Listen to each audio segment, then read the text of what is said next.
Hello, ഞാനിന്നിവിടെ ഒരു ഉള്ളി തീയൽ വെച്ച് കാണിക്കാം. ട്രഡീഷണലായിട്ട് ഉള്ളി തീയൽ വെച്ച് കാണിക്കാം. അതിനായിട്ട് ഞാനിവിടെ കുറച്ച് ഉള്ളി എടുത്ത് തൊലിയൊക്കെ കളഞ്ഞ് കഴുകി വൃത്തിയാക്കി വെച്ചിട്ടുണ്ട്. ഇതിനെയും ഒരു ഉള്ളി എടുത്തിട്ട് 2-3 ആയിട്ട് കീറി നീളത്തിൽ കീറി എടുക്കണം. കാരണം കുറച്ച് പെട്ടെന്ന് മൂത്ത് കിട്ടാൻ എളുപ്പമുണ്ടെന്ന്.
ഉപ്പും ഒക്കെ പോരാന്നുണ്ടെങ്കിൽ കുറച്ചുകൂടെ ചേർത്ത് കൊടുക്കാം ഇതിലേക്ക്.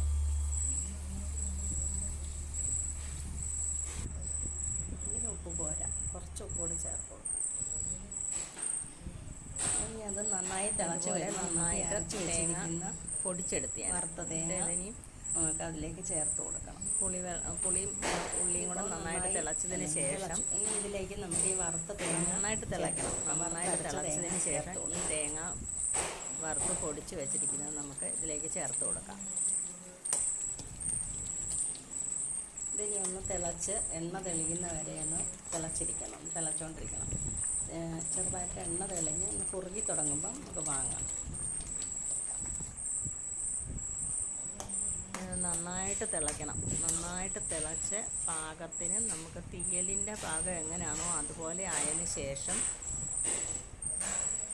സ്റ്റൗ ഓഫ് ചെയ്ത് ഇതിലേക്ക് വേണമെങ്കിൽ ശകലം കായപ്പൊടിയും കൂടെ ചേർത്ത് കൊടുക്കാം.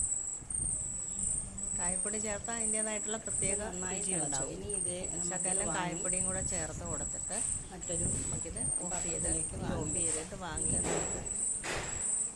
ചോറിൻ്റെ കൂടെ വിളമ്പാവുന്നതാണ്. ചപ്പാത്തിക്ക് നല്ല ഒരു കറിയാണ്. നിങ്ങൾക്ക് ഇഷ്ടമാണെങ്കിൽ ഇതിലേക്ക് കറിവേപ്പില ഇട്ട് കൊടുക്കാം. വിളമ്പാം. കറിവേപ്പില കടുക് വറുത്തപ്പോൾ ഇട്ടതാണ്, എന്നാലും നേരത്തെ എടുത്ത് ഒരു ടേസ്റ്റിന് വേണ്ടിയിട്ട് ശകലം കൂടെ ചേർത്തന്നേ പോയതാണ്. ഇങ്ങനെ സ്വാദിഷ്ടമായ ഉള്ളി തീയൽ റെഡി.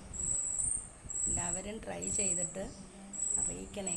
സ്വാദിഷ്ടമായ ഉള്ളി തീയൽ എൻ്റെ രീതിയിൽ വെച്ചത് നിങ്ങൾക്ക് ഇഷ്ടമായോ എന്ന് വിചാരിക്കുന്നു. എല്ലാവരും ലൈക്ക് ചെയ്യുക, കമൻറ്റ് ചെയ്യുക. സബ്സ്ക്രൈബ് ചെയ്യാത്തവരുണ്ടെങ്കിൽ സബ്സ്ക്രൈബും ചെയ്യുക. Thank you.